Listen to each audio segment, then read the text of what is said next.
What up, what up, what up, family? Happy Friday. There's so much I want to talk about, so I'm trying to stay focused on this diary, this podcast. So, last night, I heated up my tarot cards. It is a new deck that I have had charging for months and months and months and months and months. And cards were flying out of the deck. Flying. And I knew that these were messages that were very important and crucial in like this new journey, this next place that I'm entering. And so I will, when I get home and it's quiet and I'm in my sacred space, I will talk a little bit about that deck, that spread, because it's dope. It's dope, it's powerful, and there's a lot of shit you need to know about the past, about the present, about the future, and so we'll get into that later. The announcement that I want to make is that the Sankofa Sisterhood Writers Retreat registration is open.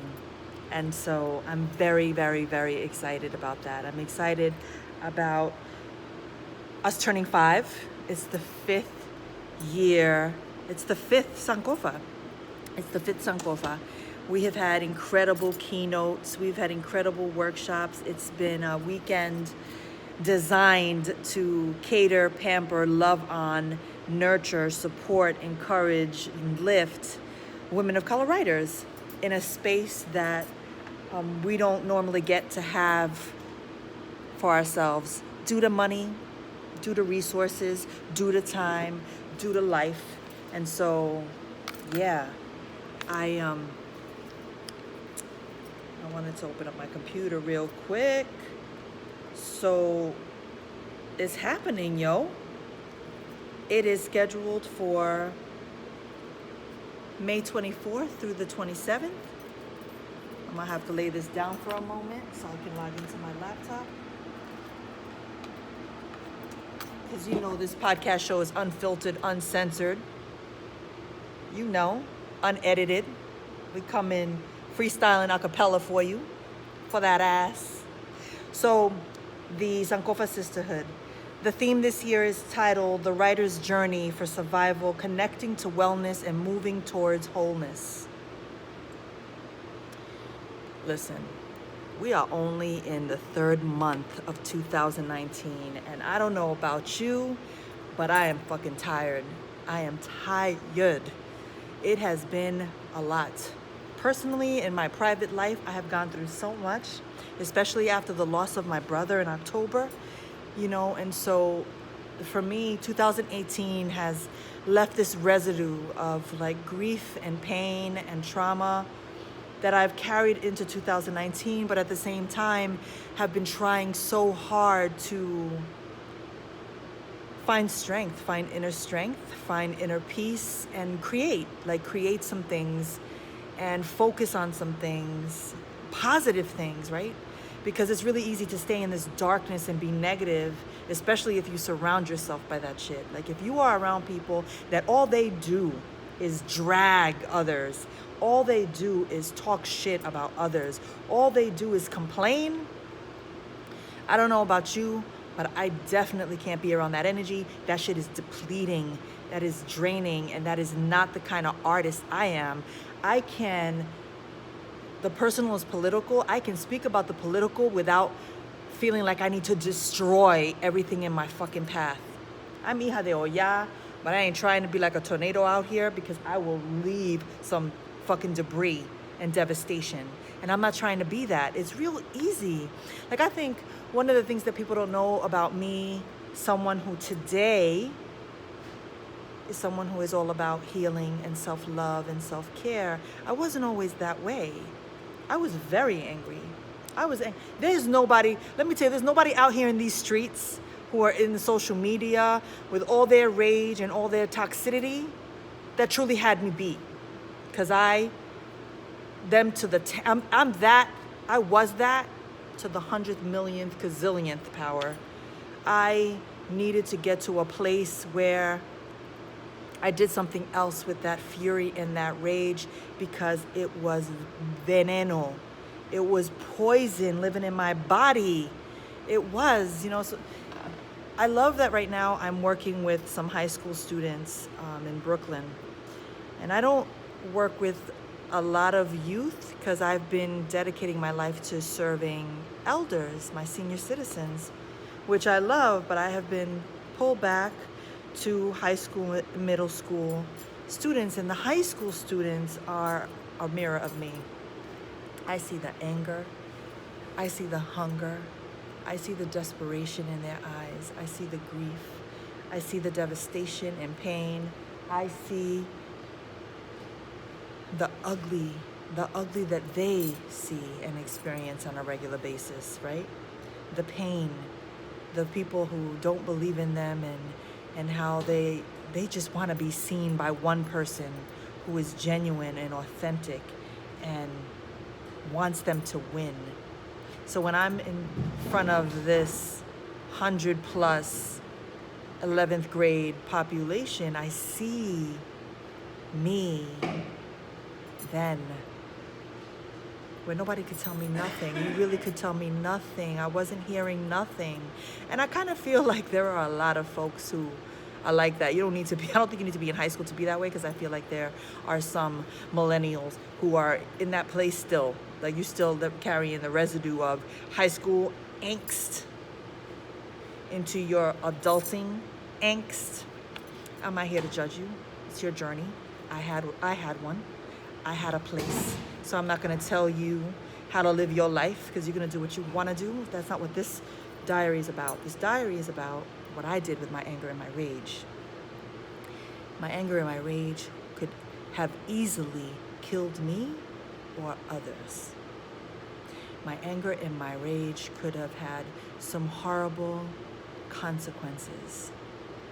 My anger and my rage was solely based on me feeling powerless, defenseless, and fighting, clawing my way, right? My knuckles tight, teeth clenched to be heard, fighting, like literally fist fighting folks, right? Because I was someone who street fought regularly, all the time. And then I enter my 20s and say good morning. Say good morning, miss. Say hi. I am sleeping. I'm taking a little bit of a nap. Exactly. See you later. In my 20s, I gave birth to a beautiful little girl, and I had to learn how to survive in a different way, because was she going to inherit my trauma, my pain, my grief, my anger, my disappointment, my feeling belittled and unappreciated? Was she going to inherit all of my flaws? Or was I going to fight like hell to pull myself out of that and give birth to myself as a new woman, as a different woman, with different skills that were not traditional, that were not part of my culture? Like the person I am today, like my spiritual journey, was not something that was taught to me by my family, the people closest to me. I was called to it from other sources and other places. My healing practices and rituals, all of that was self-taught. I wanted so desperately to figure out a way for Alicia to survive, right? And so back to the Sankofa Sisterhood Writers Retreat, and this being a writer's journey to survival, and its sole focus is wholeness and wellness. This is a weekend designed for women of color to come together and kind of decompress and release all of the shit that we're carrying. We carry a lot of shit. We hold a lot of shit. We hold our shit and then our community and society shit. And so this is a space where we can release that, where we can leave our family, our children, our spouses, our responsibilities, and be selfish. This is all about self-love, all about self-care. And we have a private chef, Isanet Batista from WOC Foods, who truly designs a menu for breakfast, lunch, and dinner that is 5-star status, you know, because she comes from a mindset of her work is all about social justice, right? It's like food through social justice and healing and wellness. And so we're going to learn some things about ourselves, the things that we put in our body, and I promise you, you will feel renewed. You will feel like you received blessings as you continue this journey, as we continue life. You know, what Isanet says, to quote her, is that Sankofa every year is her New Year's. It's her New Year's Eve. Like that weekend, Memorial Day weekend, is the weekend where she is beginning her year and focus on her goals and her dreams in this like sisterhood, in this circle. And it helps that we're surrounded by nature and water and trees and grass and earth. And so I hope that you will consider joining us. The registration is up. Go to my blog, aliciaanabelsantos.wordpress.com. And yeah, like today's meditation is really on what this wholeness and wellness looks like and feels like to you. And so let's breathe. Inhale.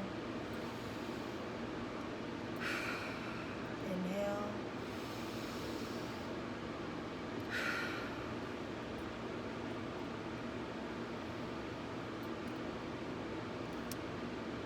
Being whole to me means that I am. Being whole to me means that I am.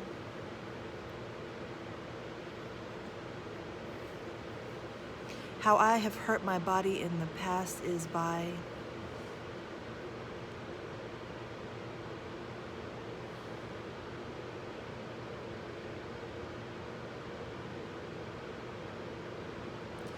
the idea of wellness to me means that I am.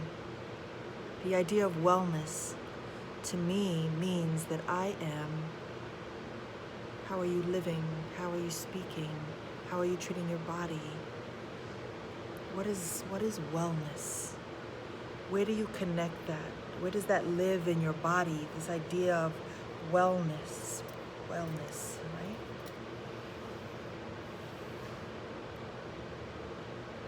I just want to be whole and well enough to,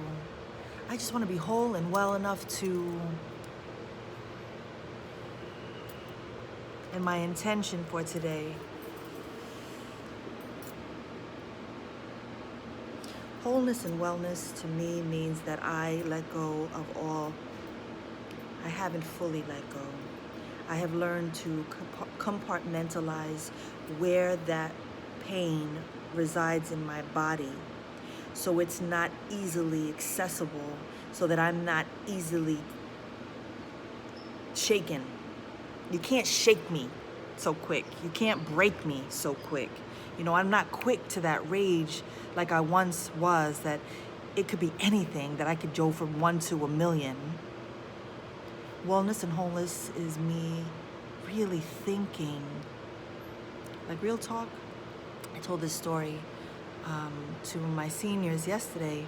I remember that I was on my way to Stanford for, I was invited by a Chicana sorority at Stanford to come and read from my memoir and to come and speak, right? And so this day, I was feeling myself. I was on the train. I had my maleta in between my legs. I had my headphones on. I was ready. I'm going out here. I'm trying to inspire. I'm trying to empower. I'm trying to share, you know, some things, talk about my journey. And I'm on this train and I'm minding my own business, and this brother gets on the train and you could feel his energy. He's really in a bad mood, and he was looking for anybody to take out his anger on. But I was wrapped up in my world, so I was zoned out to all of that was happening. But apparently he was yelling at me. He was telling me to fucking close my legs so that his son could sit. I take off one of my headphones and I look up, and that's what he was yelling and spewing. And close your legs, and who do you think you are, and what you think you got something between your legs. And like 6 o'clock in the morning, fam. Like it was too early, and that was a lot. I'm looking at him like, oh, this motherfucker right here. Like, word? I had to sit inside my body and make a decision. I had a choice to make. And in my mind, I was playing out a whole scenario. He went as far as to say, oh, what you looking at? What you looking at? You think you a man? We could get off the next stop. Let's get off the next stop. I'm like, I'm about to fight this dude. In my mind, I'm like, it's about to be on. I didn't say shit to the guy, by the way. I didn't say a fucking thing. I was like, oh, it's about to be on. Like, we're going to fucking brawl. This is what's going to happen. And what I saw myself was either I was going to be arrested, A, or B, I was going to show up to Stanford with a busted up face and have to explain all the ways that as a woman, I'm violated. And violated like this, in this way at 6 a.m. because obviously he's going through some things and he's living an experience in his life that he was looking for anyone to take out his pain and his rage on. So I had a decision to make. I was going to either take the bait, get off the next stop, and that's it. That's all she wrote. Or I was going to get inside my body and react in a different way. And what I did was I moved my legs just a little bit. And I made space for the little boy to sit down. And I looked at the little boy and I said, I am so sorry. And then that was it. And I put my headphones on.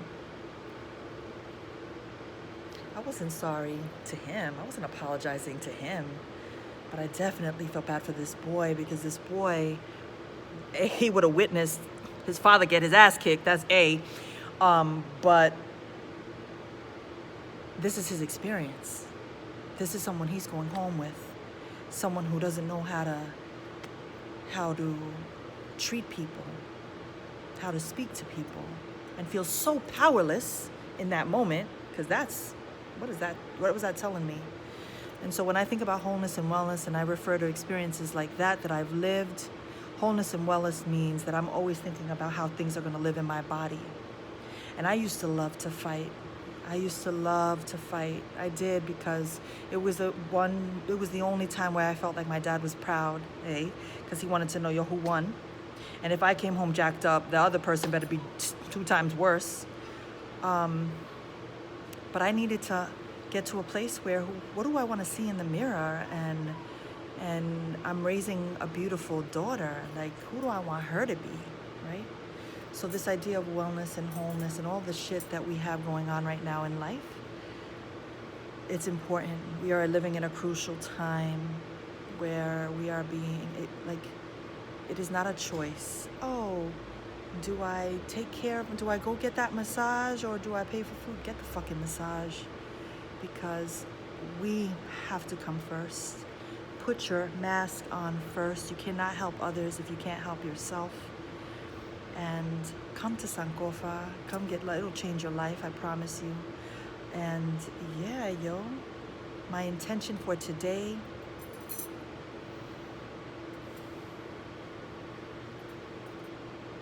is to focus on the good works that I'm doing. I wish that for me. I wish that for you. Peace.